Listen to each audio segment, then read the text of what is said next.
Ganesha world के इस YouTube channel में मैं राहुल सर आप सबका बहुत बहुत स्वागत करता हूं।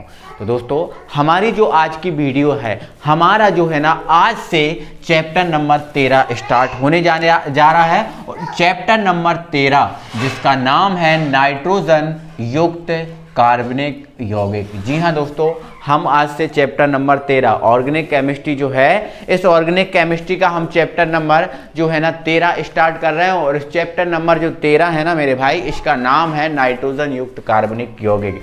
मतलब हमें इस यूनिट में जो चैप्टर 13 है इस चैप्टर में हमें कार्बनिक यौगिक तो पढ़ना है, लेकिन ऐसे कार्बनिक यौगिक पढ़ना है जिसके साथ नाइट्रोजन जुड़ा हो। तो नाइट्रोजन युक्त कार्बनिक यौगिक हमें पढ़ना है, मतलब हमें यहाँ पर नाइट्रोजन वाले कार्बनिक यौगिक पढ़ना है, ठीक है ना।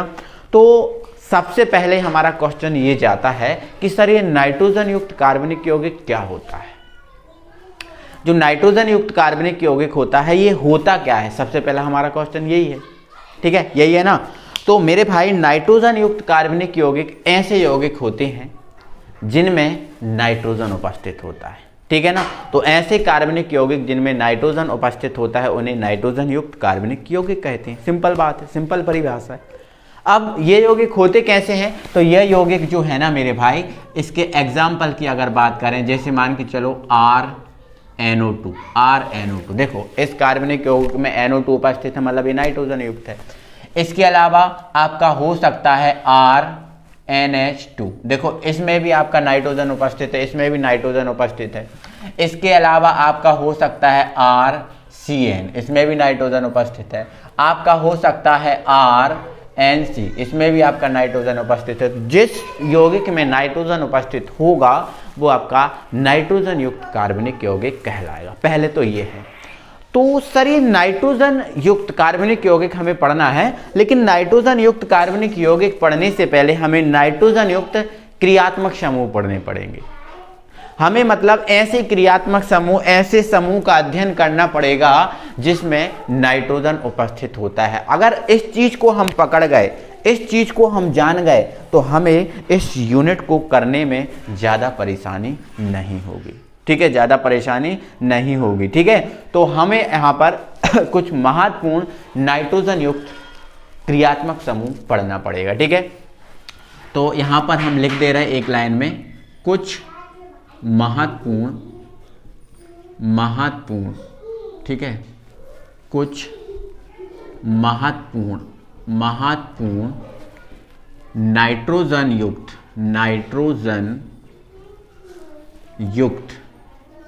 क्रियात्मक समूह, कुछ महत्वपूर्ण नाइट्रोजन युक्त क्रियात्मक समूह हमें जो है ना पढ़ना पड़ेंगे, ठीक है, हमें जो है ना पढ़ना पड़ेंगे, ठीक है। तो क्योंकि इनका अध्ययन करे बिना हमें चीज़ें अच्छे से क्लियर नहीं होंगी, पहले इसलिए हम इसको क्लियर कर ले रहे हैं, अच्छे से समझ ले रहे हैं। तो दोस्तों इसके लिए हम क्या करेंगे, 3 कॉलम में आप चीज़ों को समझाएंगे। 3 कॉलम आपके लिए हम बना के बताएंगे और 3 कॉलम में हम इन चीज़ों को समझाएंगे, ठीक है। तो हमारा जो पहला कॉलम इसमें रहेगा पहला कॉलम हमारा रहेगा क्रियात्मक समूह का। किसका रहेगा भाई, क्रियात्मक समूह का, ठीक है, क्रियात्मक समूह। आप भी ये कॉलम बनाएं और आसानी से इस चीज़ को समझें। क्रियात्मक समूह, यहाँ पर आपका जो है ना क्रियात्मक समूह का नाम रहेगा और यहाँ पर हम उस क्रियात्मक समूह का उदाहरण देंगे कि उस क्रियात्मक समूह को लिखा कैसे कैसे जाता है, हम उसका उदाहरण देंगे, ठीक है।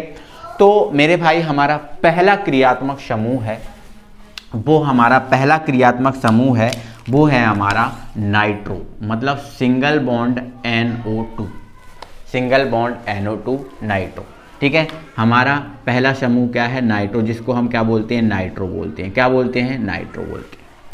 अब यदि इस नाइट्रो के एग्जाम्पल बनाएं तो आपका क्या हो जाएगा, RNO2, या फिर बेंजीन रिंग के साथ बनाएं तो रिंग के ऊपर NO2। तो देखो मैं इनके नाम यहाँ लिख नहीं रहा हूँ, बाकी बता दे रहा हूँ, आप अपनी कॉपी में इनको एडजस्ट कर लेना, ठीक है। RNO2 या रिंग के ऊपर NO2, तो इसका नाम है एल्किल नाइट्रो, या फिर सॉरी इसका नाम है नाइट्रो एल्केन, ठीक है, नाइट्रो एल्केन। इसका नाम क्या है, ये नाइट्रो है और ये आपका क्या है, एल्केन है, तो नाइट्रो एल्केन, ठीक है। नाइट्रो एल्केन, ठीक है, नाइट्रो एल्केन। और इसका नाम क्या है, नाइट्रो बेंजीन। इसका नाम है नाइट्रो एल्केन।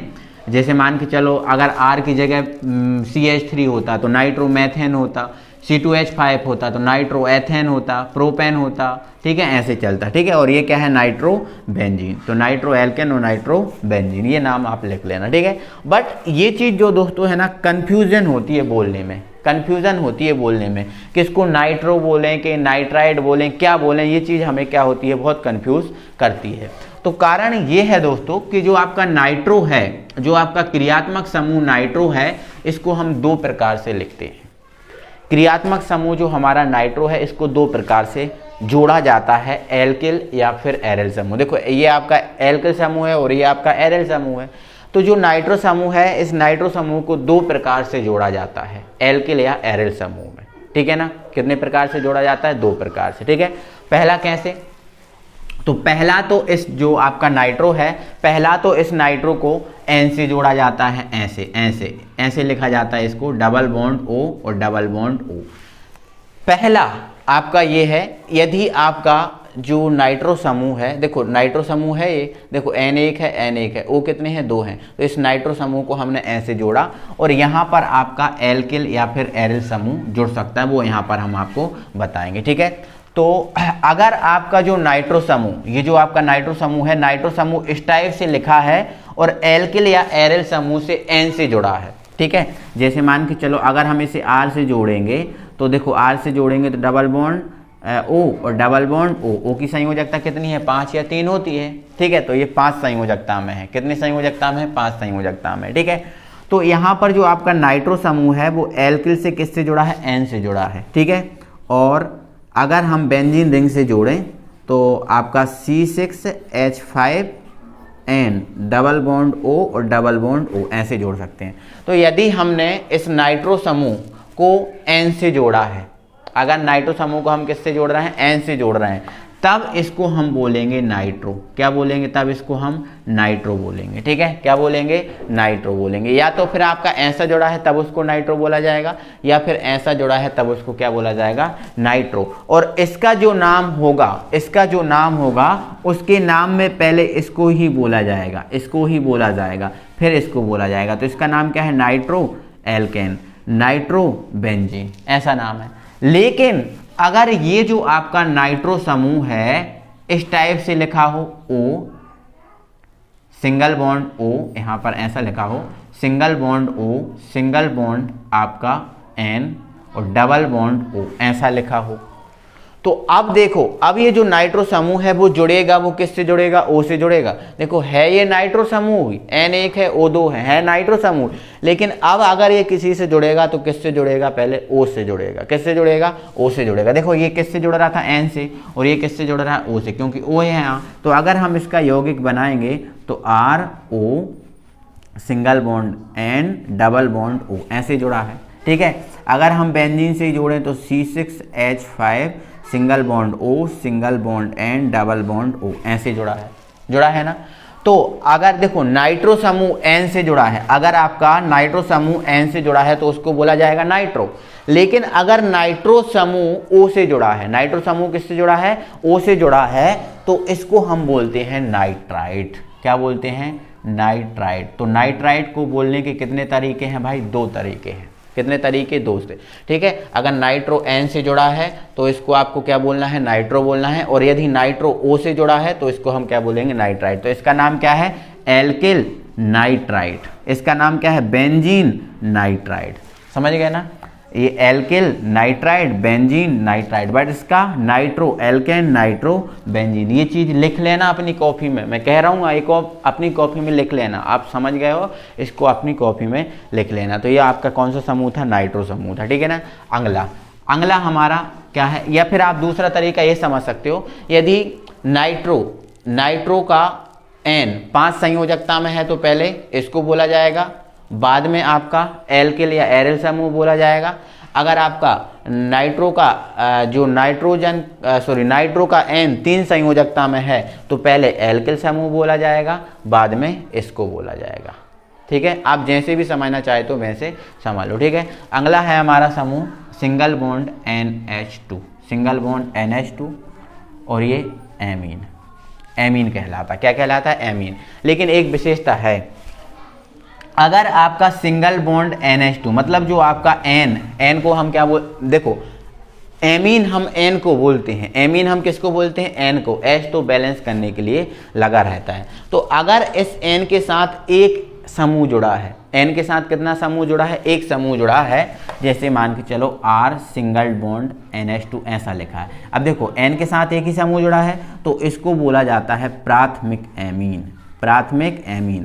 प्राथमिक एमीन हमने लिख दिया। वैसे इसका नाम क्या है, एल्किल। देखो एल्किल है और ये एमीन, तो एल्किल एमीन है, एल्किल एमीन है, ठीक है। लेकिन इस एक R जुड़ा है इसलिए क्या बोलेंगे, प्राथमिक एमीन। लेकिन इस एमीन को भी 2-3 टाइप से लिखा जाता है। देखो एमीन को अगर हम इस टाइप से लिख दें NH सिंगल बॉन्ड, अब इसमें 2 बॉन्ड लगे, अब 2 बॉन्ड लगे तो इसको भी एमीन बोला जाएगा, इसको भी एमीन बोला जाएगा। बट इससे अब 2 एल्किल समूह जुड़ सकते हैं, 2 समूह जुड़ सकते हैं। कितने समूह जुड़ सकते हैं, 2। और 2 समूह जब इससे जुड़ेंगे तो R single bond NH single bond R ऐसा लिखा जाएगा। तो जब 2 समूह जुड़ेंगे तो इसे हम बोलते हैं द्वितीय एमीन। क्या बोलते हैं, द्वितीय एमीन। वैसे द्वितीय एमीन बोलेंगे। लेकिन इसको हम तीसरा तरीका ये भी है लिखने का, N सिंगल बॉन्ड N ऐसा लिखा जाएगा। अब इसमें 3 बॉन्ड लगे तो इसको भी हम क्या बोलेंगे, एमीन बोलेंगे, एमीन बोलेंगे। बट इससे अब 3 एल्किल समूह जुड़ सकते हैं, R single bond N single bond R single bond R, इसको हम बोलते हैं तृतीय एमीन। तो आपको विशेष तौर से याद ये रखना है, यदि आपका N के साथ एक एल्किल समूह जुड़ा है, N के साथ कितना समूह जुड़ा है भाई, एक एल्किल समूह जुड़ा है, एक एल्किल समूह क्या कर रहा है, जुड़ा है, तो इसको हम क्या बोलेंगे, प्राथमिक एमीन बोलेंगे। कौन सा एमीन बोलेंगे, प्राथमिक एमीन बोलेंगे। 2 जुड़े हैं तो द्वितीय एमीन बोलेंगे और 3 जुड़े हैं तो इसको हम क्या बोलेंगे, तृतीय एमीन, यहाँ से इसको बोला जाएगा। कितनी है, क्लियर है इतना, यहाँ से आप समझना। एक जुड़ा है प्राथमिक, 2 जुड़ा है द्वितीय, 3 जुड़ा है तृतीय। और जब आगे और इसको पढ़ोगे तो और ज़्यादा आपको चीज़ें क्लियर होंगी। बट इन तीनों को ही क्या बोला जाता है, एमीन एमीन एमीन बोला जाता है। तो नाइट्रो का बता दिया, एमीन का बता दिया, क्लियर हो गया। चलो आगे बढ़ो। अब इन यहाँ जगह ना होने के कारण मैं इनको हटा रहा हूँ। मान लो ये क्रियात्मक समूह उदाहरण वगैरह ही हैं, बाकी ऊपर लिख रहा हूँ, ठीक है। तो अगला हमारा जो है, अगला हमारा है वो आपका है single bond CN, single bond CN। तो सिंगल बॉन्ड CN साइनाइड बोलते हैं, ठीक है। तो अगर एक बनाए तो RCN बनेगा, RCN बनेगा। तो एल्किल साइनाइड, ये एल्किल है और ये साइनाइड है, तो एल्किल साइनाइड। या फिर आप रिंग के साथ बना दो तो आपका ये बन जाएगा बेंजीन साइनाइड, ठीक है। चलो नेक्स्ट है हमारा सिंगल बॉन्ड NC, जिसको हम बोलते हैं आइसोसाइनाइड, आइसोसाइनाइड। ये भी नाइट्रोजन युक्त है, ठीक है। इसके यौगिक आप बना लेना, ठीक है, इसके यौगिक आप बना लेना, ठीक है।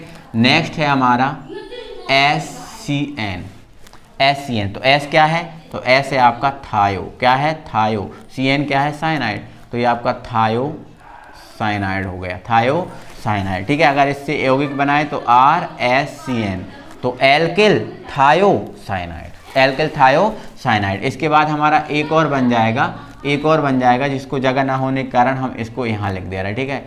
सिंगल बॉन्ड लगेगा, ठीक है, SNC, SNC। तो इसको आप लिख लेना, एल्किल सॉरी थायो।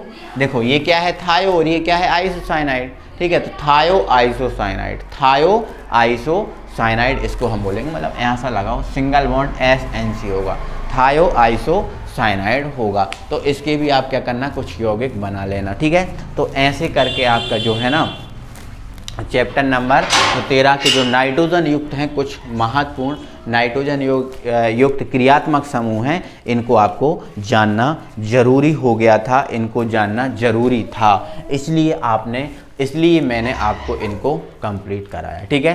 तो इसके बाद आप इससे रिलेटेड कुछ सूत्र लिख लें। जैसे आपको ये तो बता ही दिए, इससे रिलेटेड कुछ सूत्र भी हैं, मैं आपको बता दे रहा हूँ, उनको आपको करना पड़ेगा, ठीक है, उनको आपको लिखना पड़ेगा। अगर आप लिख लोगे तो आगे आपको परेशानी नहीं होगी, आगे आपको परेशानी नहीं जाएगी, ठीक है। चलो दोस्तों हम क्या करते हैं, जो आपके नाइट्रोजन युक्त कार्बनिक यौगिक हैं इनके हम कुछ सूत्रों को जान लेते हैं, ठीक है, ताकि आपको आगे ये आपकी जो यूनिट चलेगी तो उसमें परेशानी आपको नहीं जाएगी। बस 2 या 4 मिनट की बात है, ठीक है। चलो तो पहला है दोस्तों आपका, जैसे मान के चलो RNH2 लिखा है, RNH2 लिखा है ना, तो इसे हम बोलते हैं प्राथमिक एमीन। क्या बोलते हैं? प्राथमिक एमीन। मतलब कहने का मतलब दोस्तों ये है कि यदि आपका एन के साथ, किसके साथ? एन के साथ एक एल्किल समूह जुड़ा है तो ये प्राथमिक एमीन होगा। कौन सा एमीन होगा? प्राथमिक एमीन। बट यदि इसके साथ 2 आर जुड़े हैं तो ये आपका द्वितीय एमीन होगा। और यदि एन के साथ 3 आर जुड़े हुए हैं, कितने आर जुड़े हुए हैं? 3 आर, तो इसे बोलेंगे हम तृतीय एमीन। तो ये प्राथमिक एमीन, द्वितीय एमीन और तृतीय एमीन, ठीक है। चलो नेक्स्ट है, अगर हम आर की जगह CH3 रख दें तो ये आपका CH3 मैथिल होता है और ये एमीन, तो ये मैथिल एमीन बन जाएगा। हम C2H5 रख दें तो एथिल एमीन बन जाएगा। अगर हम ये NH2 को रिंग के साथ जोड़ दें तो ये प्राथमिक एमीन या फिर एनिलीन कहलाता है। प्राथमिक एमीन या फिर क्या कहलाता है? एनिलीन कहलाता है, ठीक है ना, इतना समझ गए। नेक्स्ट है RCN, तो ये एल्किल साइनाइड कहलाता है। ये एल्किल है और ये साइनाइड है, तो एल्किल साइनाइड। अगर R की जगह हम CH3 जोड़ दें और ये CN, तो ये मैथिल साइनाइड हो जाएगा। C2H5 जोड़ दें तो एथिल साइनाइड हो जाएगा। और ये आपका CH3, मतलब इसको आपका जो समूह है CN, इसको पलट दें, CN की जगह NC कर दें तो ये आपका मैथिल है और ये आपका आइसोसाइनाइड, तो ये मैथिल आइसोसाइनाइड, ये आपका एथिल आइसोसाइनाइड, ऐसे करके बन जाते हैं, ठीक है। अगर इसी को हम रिंग के साथ जोड़ दें CN को तो ये आपका कहलाता है, देखो ये आपका बेंजीन साइनाइड। बेंजीन को फेनिल भी तो बोलते हैं, बेंजीन को फेनिल भी बोलते हैं, तो फेनिल साइनाइड, तो फेनिल साइनाइड। या फिर दूसरा नाम साइनो बेंजीन, साइनो बेंजीन दूसरा नाम है, ठीक है। अगर ये ऐसा लिखा है तो ये फेनिल है और ये क्या है? आइसोसाइनाइड, तो फेनिल आइसोसाइनाइड बन गया, ठीक है। या फिर आपका आइसोसाइनो बेंजीन बन गया, ठीक है, ऐसे करके, ठीक है। अब ये आपका क्या है? CH3CONH2, तो ये आपका एसिटामाइड है। क्या है? एसिटामाइड, ठीक है। अब ये क्या है? तो ये आपका क्या है? बेंजामाइड है। रिंग के ऊपर अगर यही चीज़ आप रिंग में जोड़ दो तो ये आपका बेंजामाइड बन जाएगा। CONH2 रिंग के साथ जोड़ दो तो बेंजामाइड, CH3 के साथ जोड़ो तो एसिटामाइड। और ये हमारा क्या है? नाइट्रोबेंजीन। क्या है? नाइट्रोबेंजीन, जिसे हम मीरबेन का तेल बोलते हैं। क्या बोलते हैं? मीरबेन का तेल हम इसको बोलते हैं, मीरबेन का तेल हम इसको बोलते हैं, ठीक है। और एक सूत्र और हमारा ये नया लिखा है, तो ये क्या है? एल्किल और ये थायो आइसोसाइनाइड, तो एल्किल थायो आइसोसाइनाइड। तो आप क्रियात्मक समूह जो हमने नाइट्रोजन युक्त क्रियात्मक समूह बताए हैं उनको आपको अच्छे से कंप्लीट होना चाहिए, ठीक है। तो ये कुछ हमने बेसिक से, ज़्यादा तो नहीं लेकिन बेसिक से कुछ हमने फॉर्मूले आपको बताए हैं, जो आप केमिस्ट्री मतलब इस यूनिट को आगे पढ़ोगे, आगे कंप्लीट करोगे तो ये चीज़ बहुत ज़्यादा आपको हेल्प करेगी, बहुत ज़्यादा आपको ये चीज़ हेल्प करेगी, इसलिए हमने आपको पहले ये बता दी, ठीक है। तो आई होप कि ये सब समझ में आए होंगे, कोई दिक्कत नहीं होगी। तो एक बार जल्दी से मेरे भाई दिल से वीडियो को एक बार लाइक कर दो, अपने सभी फ्रेंड सर्कल में वीडियो को शेयर कर दो, ठीक है। और मुलाकात होगी अगली वीडियो में, तब तक के लिए थैंक यू वेरी मच। और कल देखो, आज हमारा ये इंट्रोडक्शन पार्ट था तो ये हमने कंप्लीट किया, कल से हमको इसको आगे बढ़ाएंगे और जल्द ही ख़त्म करके हमारी जो बची हुए चैप्टर हैं उनको कंप्लीट करेंगे, ठीक है। तो जल्दी से लाइक करो, अभी तक चैनल को सब्सक्राइब नहीं किया तो चैनल को सब्सक्राइब कर लो। मिलते हैं अगली वीडियो में, तब तक के लिए थैंक यू वेरी मच।